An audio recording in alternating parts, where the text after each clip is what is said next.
Welcome. I'm Erica Malinowski, no W, no relation, co-president of Soma Action. And also asking questions with me will be Stan Varon, one of the members of our executive committee. Soma Action is a grassroots organization dedicated to driving progressive change. And as part of that, we put out a voter guide for every election, interviewing and evaluating candidates about their support for the issues our committees are working on. Please note that questions are restricted to areas where our committees are active, so there are some important issues we don't cover, and we hope that voters will seek out candidates and learn more.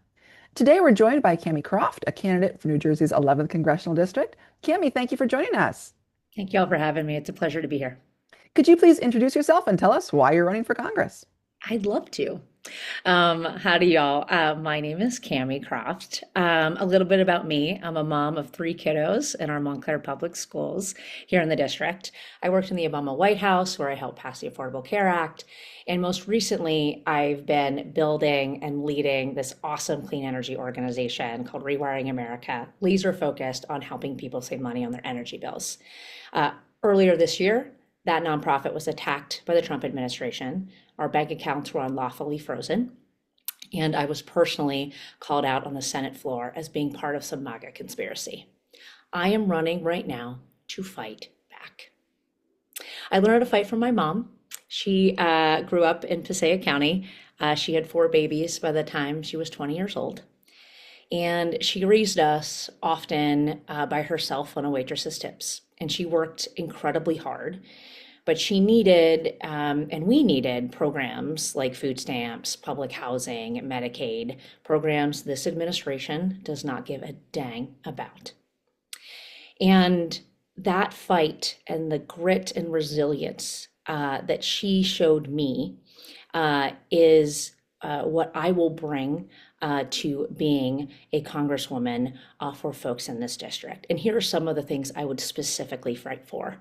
Number one, we have to stop the corruption. This is the most corrupt administration in our lifetimes, and it is costing us. While they are getting richer, it is making us poorer. Two, we have to reverse the cuts from the big ugly bill from this past summer, specifically those that are going to hit our healthcare costs.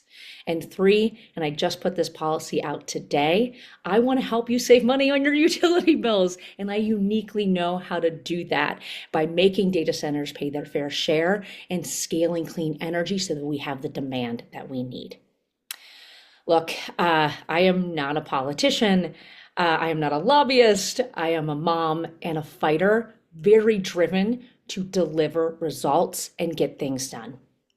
Over the summer, I knocked on doors for Mikey Sherrill all summer and through the fall, almost every weekend. And one of the things that I heard most from voters is that they want Democrats to actually deliver. With this being the first congressional contest of 2026, we have an opportunity to lead right here in New Jersey's 11th district. We get to choose, we get to decide who we need to be as a Democratic Party going into a must-win midterm cycle for our economy and our democracy. Because if you want a thriving middle class, you need a thriving democracy. They are connected. So in this must-win environment and moment, we have a choice.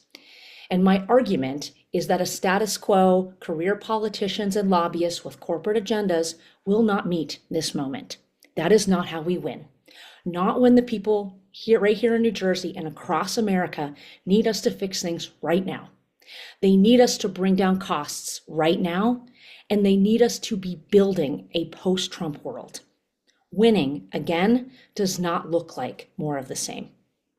Rather, the future of the Democratic Party is not just about us talking about fighting and affordability and just saying those words. It hinges on whether we can actually deliver for working people. My mom, when we were growing up, she used to say, woulda, coulda, shouldas, don't get the job done. I will be a Democrat that does not cave, and I will be a progressive fighter that can win in this district and against Republicans, and it would be an honor to serve you. Thank you. I'm going to turn it over to Stan to start with our first set of questions. I have unmuted. Okay, so you're running to be one of 435 members of one House of Congress. That's power, but it's limited. Realistically, what will you have the power to do as a U.S. representative, and what won't you have the power to do? Great question. So, a lot of what I'm outlining of what I will be very focused on delivering is around this very question. The House of Representatives is responsible for conducting oversight of the executive branch, stopping the corruption of this administration and holding them accountable for their destruction and politics of pain that they are perpetuating on the American people is one of the things we need to be laser focused on. Two, we have to find ways to deliver cost affordability and cost cutting measures for people right now. That is why I released an energy platform today, very focused on doing just that by making data centers pay their fair share, making sure that CEOs aren't getting bonuses if our rates are going up, and also building the clean power supply that we need so that all of us can get the energy that we need. Let me give you an example of what I can't do. So, being a mom of three kiddos in our public schools in Montclair, we are facing a very large budget shortfall in our schools right now. I can't legislate that from the House. However, what I can do from this position is advocate for a functioning Department of Education and one that has special education programs. My kids have special needs, and that we have the funding and the grants that we can be supplying to in-district programs. So that's an example of what you can't do locally, but what you could do nationally at the federal level. Now, I think part of your question is also you're part of a group of 435 folks. Sometimes I think folks have equated that to herding cats. So, how can you get things done? I think if you are a lone wolf operator, you will not be successful and be in this role because it requires you to be able to talk to people, meet people where they are, create, build coalitions, create consensus, and drive to an outcome with mutual benefit and interest with one another. I've often been described in my career and also in my family as one of my superpowers being the glue, being the person that can work across a variety of different people, a variety of different interests, and finding a path forward that benefits us all. And that is a skill that would be enormously beneficial to somebody representing us here in New Jersey's 11th. You may have begun or answered the second part of the question. What skills does a congressperson need to be effective, and how have you demonstrated those skills? Yes, so I'm just going to carry that forward. So one of my superpowers is being able to talk to anybody, being able to listen and identify shared interest and needs, and finding a mutual path forward. And I'll give a couple examples on this. During a portion of my career, during Trump's first term, I worked very much on a pathway to citizenship and comprehensive immigration reform. And part of that job was working with Republicans and Democrats in finding a path forward that was because you needed Republicans and Democrats to be able to pass that legislation. And we were able to identify some common places, some common ground, and that includes securing the border, processing the backlog of immigration paperwork and requests. And also, really important is being approaching this with dignity and in humane ways and treating people like the human beings that they are.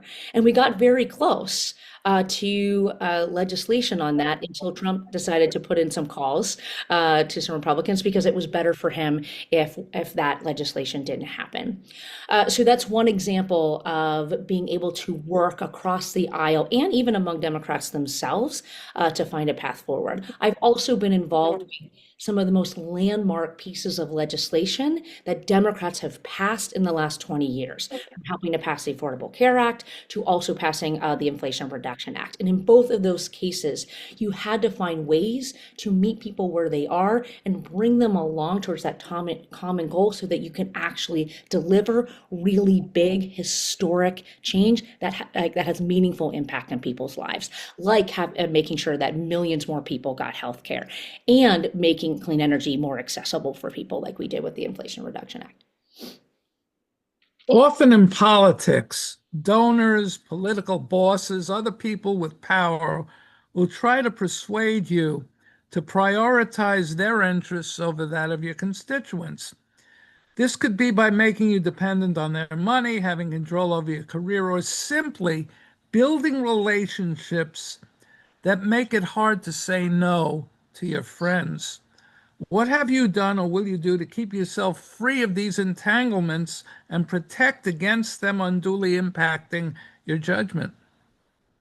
Uh, Great question. I think this question also hits on one of the things that we as a Democratic Party need to be making a primary part of our argument going into the midterm cycle, and that is stopping corruption, both in Republicans and in our own House.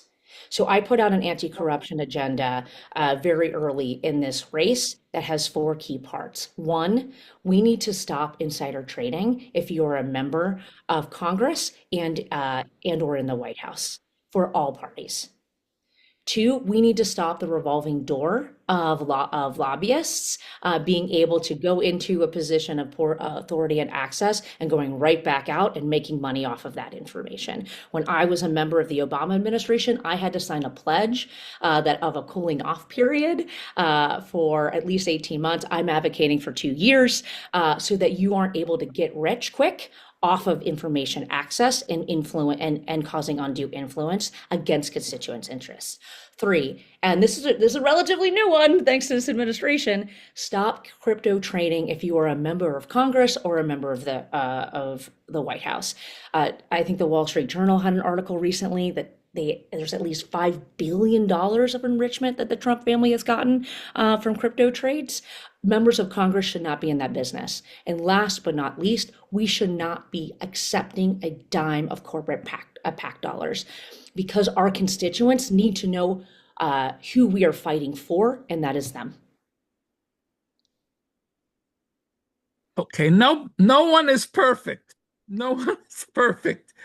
But we're looking for leaders who create a culture that holds themselves and those around them to high standards of responsible and ethical public service. For any leadership position you've held, could you think back to times when you realize, oh, there's a risk here that me or my staff might be tempted to abuse power or behave unethically? What measures did you put in place to prevent that from happening? Or if someone did slip up, what did you do to correct it as quickly as possible and make sure it never happened again? The story that I will share here is a relatively recent one. When we found ourselves under attack, the Clean Energy Organization, I still love and adore.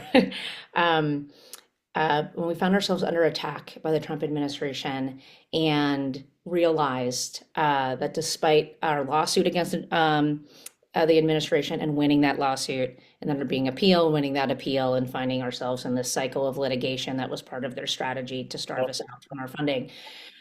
When we realized that we had to downsize our organization and make really hard choices and how that was going to impact our people, that was no fault of theirs. And we were fortunate in that we had other revenue sources to support us, but we had to make choices about what that looked like and what we were going to be able to offer people in their exit package. And I'm very proud to have been part of an organization and advocated to making sure that everyone that we had to let go had health insurance through the end of this year. And we're given as much runway in this economy of a severance package to support them. That is an example of a kind of choice and a decision that when you're in positions of leadership is not the thing that gets on, is like part of the news or an Instagram or like a TikTok, but that you're faced with, and you have to recognize who you are and who you're advocating for in that, and fighting for your people time and again. I have done that throughout my career, and that's just one of those examples.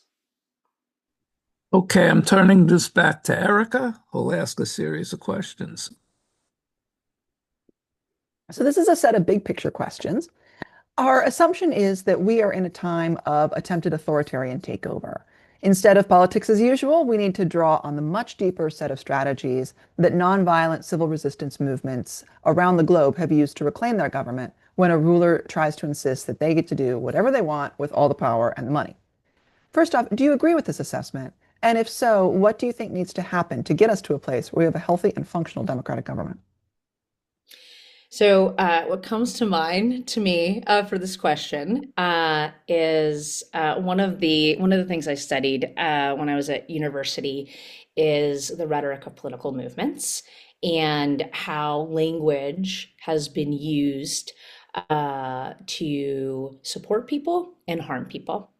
And I actually, I don't think will be quite able to show it in this video context. From the back of my neck, I have a Hindu word, ahimsa, which means nonviolence, which was an organizing principle that was part of Gandhi's movement in India and was also leveraged and incorporated into elements of the civil rights movement. And I got that tattoo when I was about 20 years old as a young activist. And I think about that, and I'm like reminded of that with this question.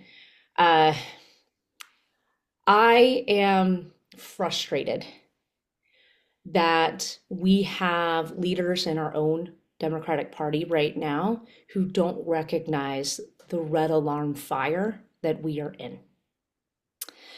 And we need to be using and leveraging more tools and ideas beyond what is normal, because we are not in normal times. And I agree with your assessment. And part of why I'm running is because I want to be a Democrat who does not cave and recognizes the red alarm fire that we are in right now and what we are fighting against. And I don't think everybody has been doing that thus far. What have you already done to promote having a functioning democracy, and what would your role as a representative be? Great question. So, I would point to, goodness, I have been fighting for social change my whole career. My very first big job out of college, outside of tossing pizzas and waiting tables and such to pay my way through college, I helped elect a newcomer to office who went on to pass marriage equality in Washington State, and he's the Senate Majority Leader there. Part of my career, I helped pioneer using technology and digital tools to help build revenue sources for both electing Democrats, but also making sure that our social causes have the resources that they need. That includes raising millions of dollars for organizations like Planned Parenthood, National Resources Defense Council, National Rescue Committee, help support building a revenue resource for The Guardian to support independent journalism, and also like leveraging that to help elect our first Black president. I also have been very deeply involved again in, helping to pass the most significant legislative victories for Democrats in our modern history, including the Affordable Care Act, granting millions of people more access to healthcare, including my mom, who didn't have healthcare coverage before, and my husband with his pre-existing conditions, and also passing the Inflation Reduction Act, which we were very involved with the Clean Energy Organization that I was a part of. This has been my career. This is how I have chosen to spend my life's work because of the example that I was raised with by my mom. One of the things that she used to do when we were kids was called the good deed of the day. And so us four kids, she would have us do this as a group because we were pretty high energy kiddos. And sometimes it was her giving her last dollar away. Sometimes it was us helping a neighbor with an errand. We complain, yes, because we were a group of kids.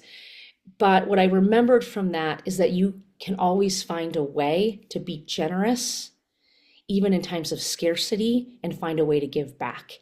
And so I knew from a very young age, if I had the opportunity to better my circumstances, I was the first person in my immediate family to go to college, I was going to pay it forward in as big and impactful way as possible. And it's exactly what I've been doing my whole career. And when Trump brought this fight to me, attacking my clean energy nonprofit because I was trying to make our clean energy transition affordable for working families, I'm bringing that fight right back to him. And that's how I've been fighting for our democracy. One of the reasons we think our country is so vulnerable to authoritarianism right now is that we've spent decades concentrating wealth in the hands of a few, while ordinary people become less and less able to meet their basic needs. And while you don't have the power to single-handedly change that, what Yep. do you think we should be working toward in terms of ensuring that everyone can meet their basic needs and wealth isn't too concentrated? So, in addition to knocking on as many doors as I possibly could to help elect our new governor, and also learning and listening to voters over the summer and fall, I also went on a reading spree about the Gilded Age about 100 years ago. I believe we are in another Gilded Age, and that high concentration of wealth has made a lot of our leaders out of touch with the day-to-day realities of working people and working families. Look, it is enormously prohibitive to be able to run for office. Uh, and it takes a massive amount of financial sacrifice to be able to do that, and a massive amount of money to do that. Like corporate PAC dollars in our elections is part of the problem of why we don't have representatives that reflect the people that they are serving. Folks with my story, folks with my experience of growing up as being part of the working poor, who really know what it means when they cut SNAP benefits, who really know what it means when they cut Medicaid, and the impact of that, and living paycheck to paycheck. And one of the examples of this is you post that bill, you like send in your check, you write that check for a week in advance, and you send it in hoping that you'll have enough money to cover it in 1 week. You do all these tricks. We do not have enough people in the halls of power with that perspective making decisions on behalf of people who that is their lived reality. And we need to elect more people who have that understanding and know what it means when these things don't come through. When it means that, you know what, your success of a meeting or a process update is insufficient and so woefully inadequate for the moment. That's why we need to elect more folks like myself who have that perspective and know what this fight means from a day to day. And that's also why I'm running. So, throughout US history, one of the most potent weapons deployed to stop efforts to broadly distribute wealth has been stoking racism. Historically, that includes dividing and conquering rebellions against plantation owners, breaking union attempts to challenge factory owners, persuading municipalities to destroy public goods like pools rather than share them, and persuading ordinary people to cut their own healthcare and social safety nets as long as it means those people don't get any. Yeah. What will you or your allies do to counter this dynamic when it gets deployed to try to block the goals you just talked about? Um, what I'll share here is uh, I grew up in an old railroad town. By the time I was born, the good blue collar jobs were long gone. And what I experienced was a lack of opportunity, uh, and among a people that want to work hard, that want to have purpose in the work that they're doing to provide for their families. And in that lack thereof, also experiencing what an opioid epidemic has done to those communities, and those and knowing too many people who have lost their lives to that. I think there's been some recent studies that have connected those communities that have been impacted by the opioid epidemic and that suffering, to how they have been voting for this administration. And look, I know my story is very similar to that of our current vice president, and I've taken a very different path in my life and a very different conclusion on what we need to do to serve people. This administration has been very good at manipulating and people's shame and pain and perpetuating that pain to inflict it upon others for their own personal gain and profit. I come from a town that has consistently voted increasing numbers for this administration. And I think the root to that is talking about that pain, addressing that shame.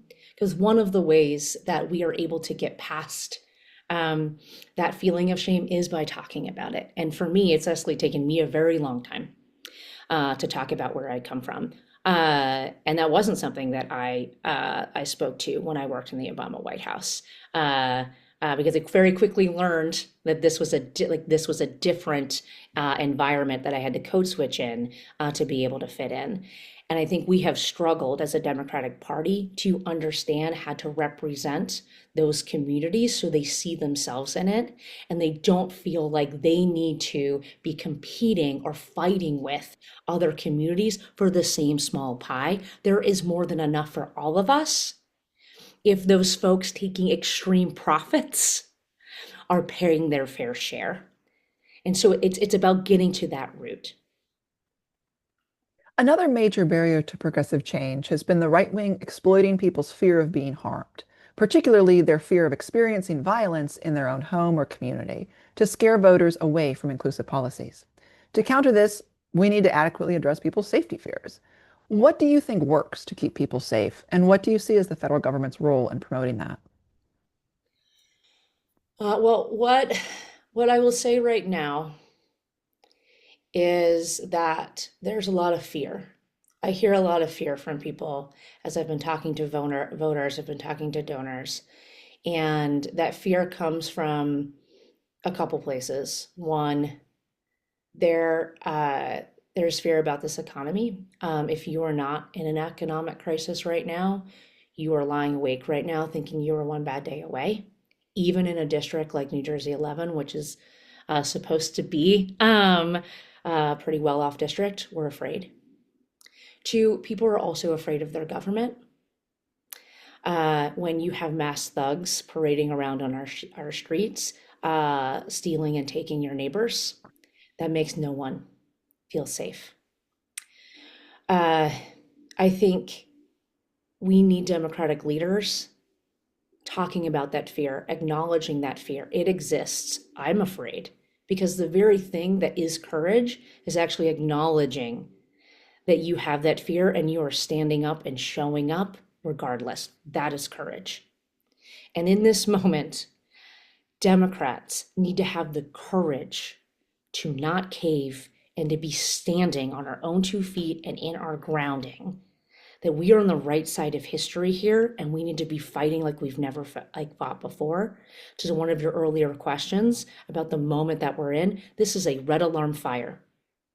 And we are all afraid. We need to face down those fears and be fighting like we've never fought before. How do we counter attempts to use fear about safety to justify harm against immigrants, trans people, people of color, and other vulnerable groups? We need to stand up for those groups. And so a few of some very tactical ways that you can do that. And I think you all, Soma Action in particular, have been very good about this. Everyone should have Know Your Rights training and access to those materials. And that is for everyone. That is folks who may not feel that they are as under attack. You especially need to have Know Your Rights training so that you can, in those moments, be standing up for your neighbors if you see something. Um, there was another part of your question. Just countering attempts to use fear about safety to Oh, justify harm against a vulnerable yes. group. Yes. And the other part of this as well, and I'll use a very specific example here. Um, and that is for standing up for trans rights and trans kids in this moment in the way that they culturally have been made into this boogeyman. I have been working since very early in my career and working on marriage equality issues with folks in the trans community. There are places where you may not immediately recognize that you have power, but that you do. An example of this for me has been in the nonprofits that I've led. Uh, been in a position of making sure that our health insurance policies cover gender affirming care. And when those policies, when folks have perhaps been rejected by our insurance provider for that care, knowing exactly what I need to do to get on the phone to make sure that that care is covered. There are opportunities for these like small acts of resistance in the broader ecosystem that you can do, that you are empowered to do if you just have a little bit more know-how and awareness of what you may of what's possible and how you can leverage your own power in that. Thank you. I'm going to turn it back over to Stan to ask the issue area specific questions. Right. We've touched on some issues, but we'll get into specifics now. Could you tell us times when you've supported immigrants, even when doing so was risky?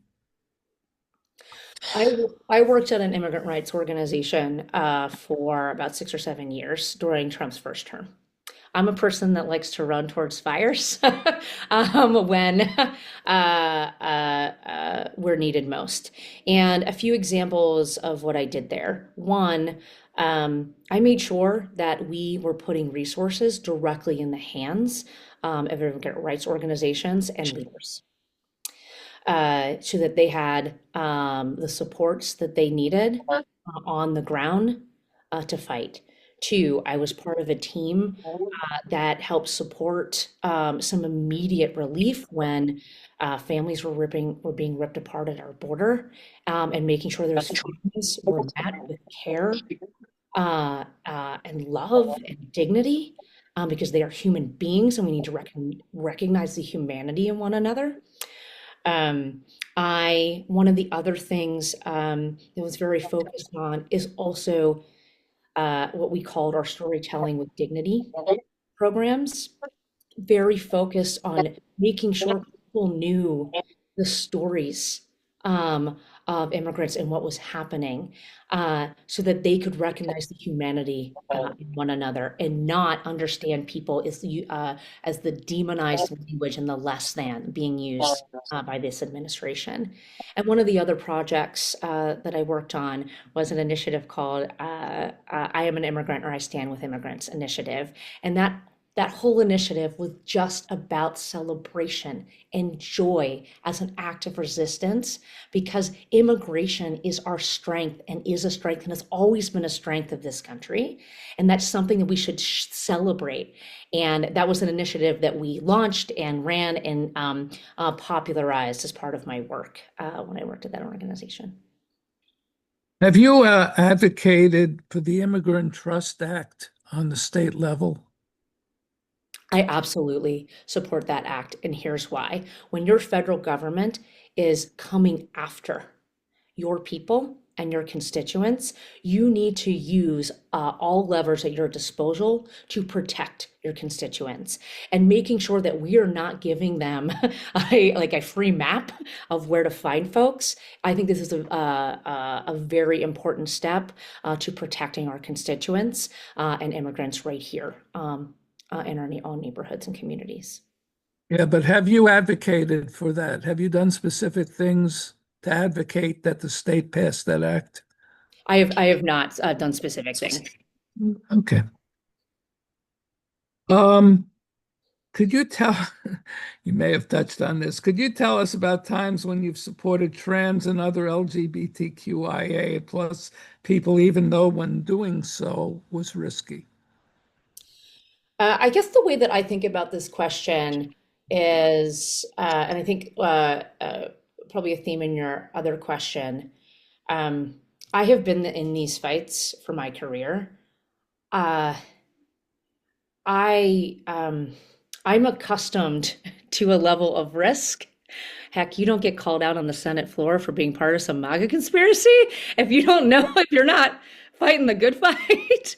So I don't identify with this as feeling like a risk. I feel like it's the right thing to do if you're a human being, recognizing that another person is a human being and our shared humanity. And we need more people in positions of authority recognizing our shared humanity and protecting that humanity and not personal profits as like their litmus.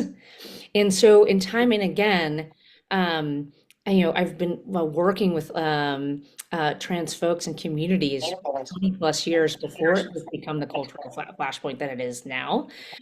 Yes, I've made sure that I've had in the organizations that I've run that are health insurance policies, coverage, and affirming care. And yes, I use opportunities at Thanksgiving with your more conservative family members to educate them on trans issues because they do not know anybody in their lives impacted in the same way and opening their horizons. But all of that's not risky to me. This is the fight. This is what we're here to do to make this world slightly better for us now and for communities now, and also for our kids who are coming up and need to see us leading by example and fighting for that humanity. Okay. Climate action, you touched on that, but could you give examples when you've prioritized climate action, even though there were competing priorities? You know what? I'm going to use the very example of me running for Congress right now as the example. Look, Trump came after me and my clean energy organization that was laser focused on making sure that working people and middle income folks are not left behind in this clean energy transition. And it's not something just for the well-off few. They came after us with bogus charges, no evidence, and I have taken have stepped back from that organization. Not making an income right now, making that personal sacrifice so that I am running to fight back to make sure that we reinstate the Inflation Reduction Act. Because you know what, even if it was the most historic climate legislation in that moment, it still isn't enough to meet the moment that climate demands to meet our climate goals. But also to make sure that we're saying and sharing this makes economic sense now. We have the technology and the innovation that this is a win-win-win for all of us. We can reduce people's energy bills, create good wage paying jobs here that you can't outsource. And it's an energy security issue because we can diversify and add grid resilience. Me running for Congress is a way of prioritizing this very thing, and it's and clean energy, because by prioritizing this, I am directly helping people save money on their utility bills, which was a number one issue in our most recent gubernatorial election and a top issue for New Jerseyans right now.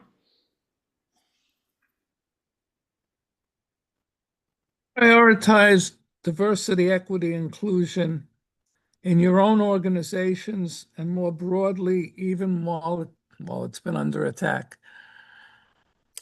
Absolutely.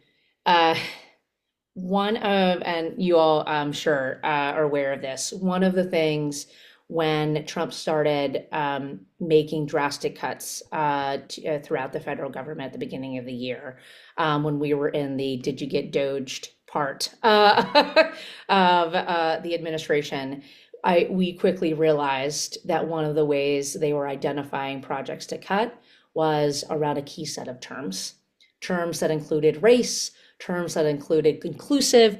It even included the word woman and women.